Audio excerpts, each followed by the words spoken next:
Well, hey, all you wiretappers. Gary Jenkins, retired Kansas City Police Intelligence Sergeant, Detective Sergeant later on, back here in the studio of Gangland Wire with this episode. You got to bear with me, guys. I'm going to do a little selling at the very start. I usually sell anything I got to sell at the end or asking for support or whatever. But at the start, we're going to do a little promotion. I have a book that I just did, and I'm gonna reward you. I'm gonna give you a story, an interesting story. But to start, I have a book here that I've done, Windy City Mafia, the Chicago Outfit. You can see it back over my shoulder there, like any good. You ever seen any author being interviewed on a podcast on YouTube? You'll see they have the book propped up over their shoulder. So anyhow, I've done this book, and what I did says Stories from Gangland Wire.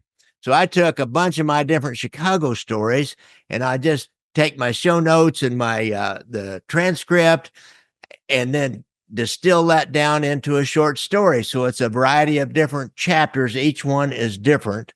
It's let's see, we got the I did overview the rise of the Chicago Outfit, kind of an overview of that. Then I've got 7 chapters, which I've got Scarface on the golf course, which I thought was a really funny story and a good one. The trial of Al Capone, that's a first-person account that I found, and I put some other things together and did a show on that. The rise of Tony Accardo, Joe Batters, the murder of Estelle Carey, which was a particularly horrific murder. I found a story about the Chicago Police Intelligence Unit serving a search warrant on an outfit gambling house and they found a bunch of bookmaking records. Kind of near and dear to my own heart. I was part of the intelligence unit. We never served any search warrants. We set up some other people for Vice to go serve the search warrants. Had an interview with Frank Calabrese Jr., and so I went back through that and pulled out a lot of the salient details about the Calabrese family. And finally, I did The Executioner, Fear in the Chicago Outfit. What a catchy title, huh, for that chapter. And it's really the story of Harry Aleman, which is, that guy he was a piece of work, wasn't he?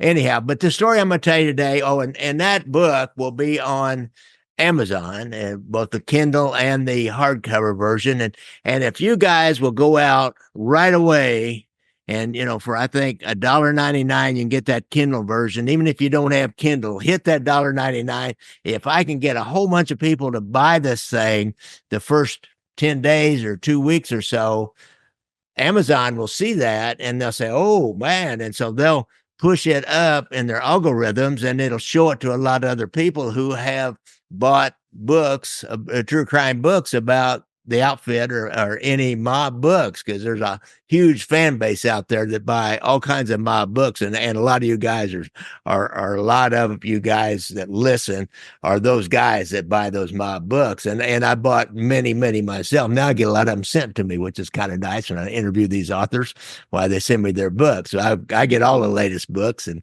I pass them along to one of my big supporters, Eric Tyler. I really appreciate what you've done for me in the past, helping make my movie and other things that you've done to financially and emotionally and physically support the podcast and my work. Well, I get him those books. And so, that's what it is. That's my ad, and help me out if you can. I would really appreciate it. So today I'm going to tell you the story out of the words of an eyewitness of the murder of the 2 Spilotro brothers, Anthony or Tony Spilotro and his brother Michael. They were big out in Las Vegas, and they got in trouble out there. And it's really I think it's an interesting story. It's an insider's account of a mob murder. They had brought a lot of attention, especially Tony had brought a lot of attention onto the outfit out in Las Vegas. And during the same time, we'd started this here in Kansas City, listening to this guy named Joe Agosto talk about Spilotro, talk about Frank Rosenthal, talk about the Skim coming back to Kansas City from the Stardust or from the Tropicana, and also talking about the Stardust and the fact Skim was coming out of that and going to Chicago. And so first 2 full days on the witness stand, there's a guy named Nick Calabrese. Nick Calabrese's brother was Frank Calabrese Sr., and he ran the 26th Street crew, which was a crew of killers. And of course, I interviewed Frank Calabrese Jr. about that life with his uncle Nick and his dad Frank. Sometimes it's like I talk to these guys like Frank Jr., and he talks about that was just his uncle Nick when he was a little kid. His dad was just, dad. Like some of these kids here in Kansas City, I talk to them once in a while, and their grandpa or their great uncle was just Cork Savella. I mean, it was just grandpa. To us, it was Cork Savella, a real killer. To them, it was just grandpa. So I always find that really kind of fascinating. Nick Calabrese kind of starts out right off the bat. He said, prosecutor asked him about what happened. He said, I tackled Spilotro's brother Michael around the legs, and I heard Tony in the back ask if he could say a prayer. What happened next? The prosecutor said, he said, I didn't hear anything anymore. You go into the action, everything else closes down. I've been there on that. You go into some kind of action, your hearing closes down. You don't need your hearing more than likely, and you start taking the action. You're looking for any kind of a danger to you. Article I read said that he just spoke in a monotone, calmly, and just like matter of fact, we did this and we did that. Nick Calabrese had been a long time hitman along with his brother Frank and his 26th Street crew. In the months before the Spilotros were killed, he had been part of a team of mob killers, some of these other guys who we'll name later on, that went out to Las Vegas trying to catch and kill Tony and Mike Spilotro out there. They were going to use explosives, and they even had a silencer-equipped Uzi, they said. Followed him around, followed him to Goodman's office and downtown and back there where his home is. It's on a cul-de-sac. It would be, I'll tell you what, I've been there. It's in my Las Vegas mob tour on YouTube. It would be a hard one. It would be impossible to sit on. You could follow him in, but you couldn't stay down in there. There'd be no way. Somebody would be calling the police on you. I mean, there's just nobody moving in and out of that neighborhood, and everybody parks their cars in the garage. Nobody parks on the street. So it's impossible to sit on that house. So the outfit, acting on Joey Aiuppa's orders, said, let's get him to come back to Chicago. So they came up with a ruse.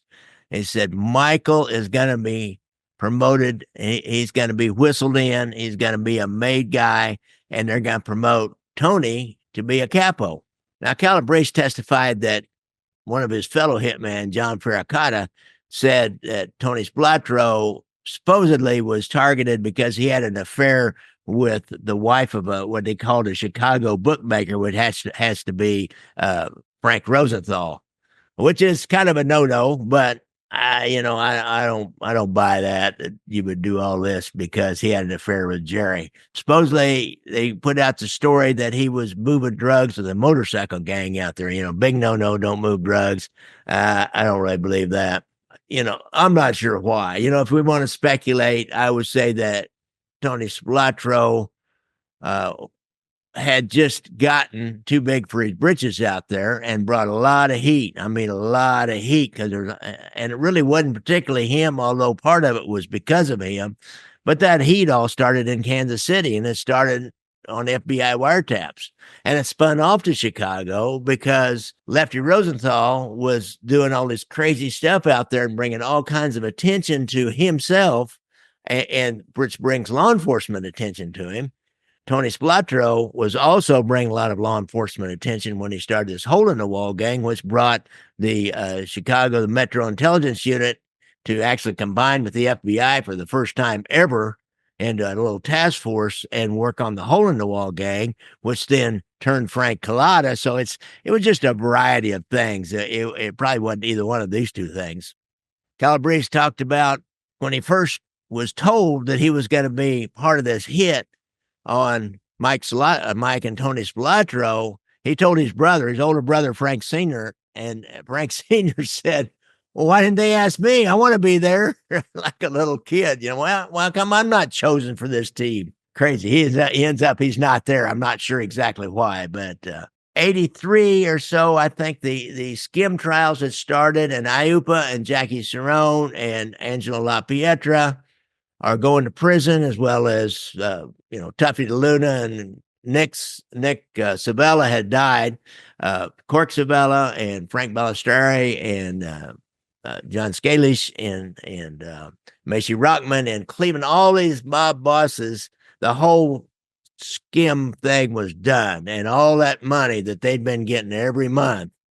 I mean, hundreds of thousands of dollars between the Trop and then all the 4 casinos that Alan Glick owned out there, the Stardust, the Hacienda, the Fremont, and God, I never remember the name of the other one. He had 4 casinos they were skimming up out of that. That was going to Chicago. Chicago was then divvied it up with Cleveland, Milwaukee, and Kansas City. Kansas City had the Trop covered $40,000 a month. We recovered 80 grand when we took them off with the guy that was bringing the skim back, and a regular guy named Crusoe that had a junket that was going in and out of Kansas City to Las Vegas. So he, had cover, and it took 80 grand off of him. That was 2 months skim. So 40 grand a month out of the Trop, and over $100,000, maybe even a couple of hundred, depending on the month, out of those other 4 casinos. So it was a lot of money. And I think he felt like, in a way, needed somebody to blame, I would say. And Spilotro, he had drawn all this heat with the Hole in the Wall gang, and Frank Collada was testifying by then. But anyhow, it was reported later on that IUPA, when he ordered the brothers' murder, he said, I've had enough of this, and there's been several people that are bringing us down here, and I don't care how you do it, just get him. I want him done. I want this done. I want him out. That's when they sent Nick Calabrese and some of these other guys out to Las Vegas, kill him with explosives and automatic weapons.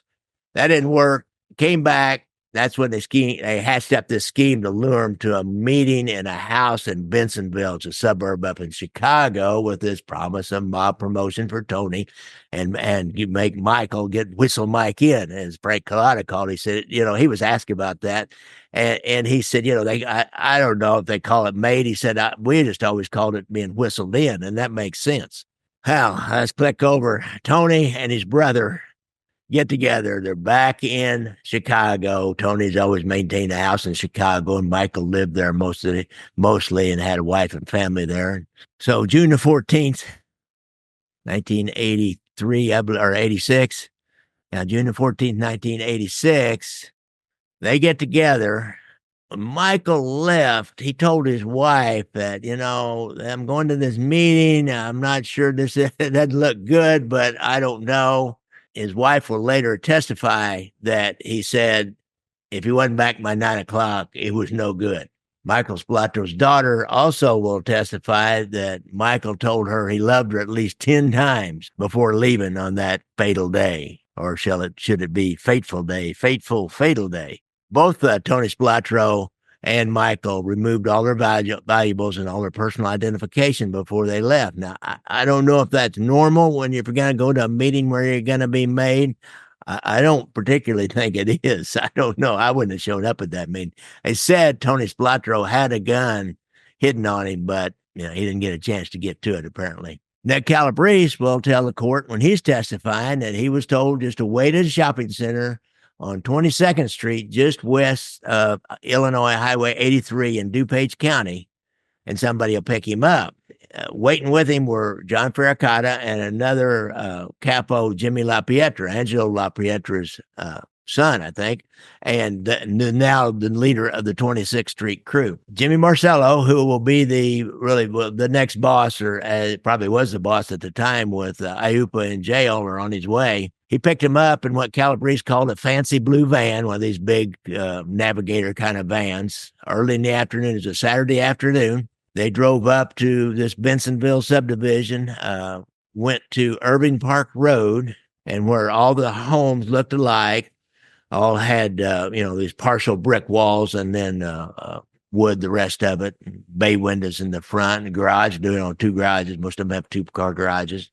drove in. The garage door was already up when they got there. They just drove right in, shut the garage door, so nobody really might not even notice that blue van. And what they do is they put the bodies in that blue van and back out and take off. When he said when they got there, there was John Bananas DiFranzo, who will become the boss later on, Sam Wings Carlisi, who will have a short period of time at the boss, and Joe Ferriola is a longtime capo over here in the Chinatown and the 26th Street crew, and has moved on up.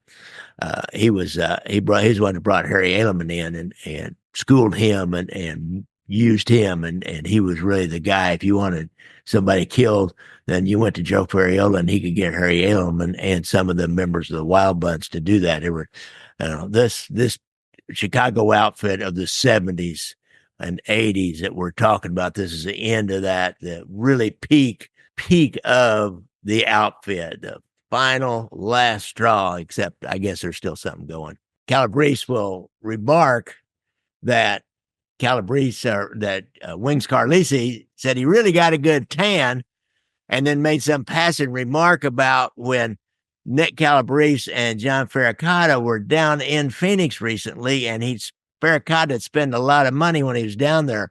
Well, Calabrese will say that Ferricata runs in the bathroom, and when he comes out, he's pale. He said, Calabrese testified, he said, I figure he thinks this is little parties for him.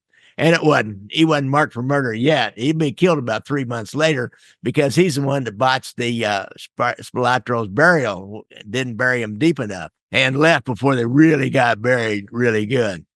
I think they got scared off. They thought somebody was coming. They all ran off. One dude, Taco, he had his wife. She ends up testifying against him. He has to call her to come and get him. About 30 minutes later, the Spilotros walk in upstairs, and Nick Calabrese says, I remember hearing somebody talking, saying hello. There's a few guys upstairs. Some of them were downstairs. Most of them were upstairs because they wanted to then push these guys downstairs when they went down the basement. It's one time he really showed a little bit of tension and a little bit of emotion on the stand. They report that he exhaled audibly, like, I'm wound up because I'm tense. I'm totally focusing on what I'm going to do. Look around in the rest of the courtroom. Marcello had no reaction and just, deadpan. He was sitting there. So, this is in the family secrets trial. Actually, I think I forgot to mention that. Most of you guys probably know that. First one down the stairs, Nick says, was Michael Spilotro. So he stepped forward to greet him, says, how you doing, Mike? Because I knew him, and you say, oh, yeah, how you doing? And would step towards him.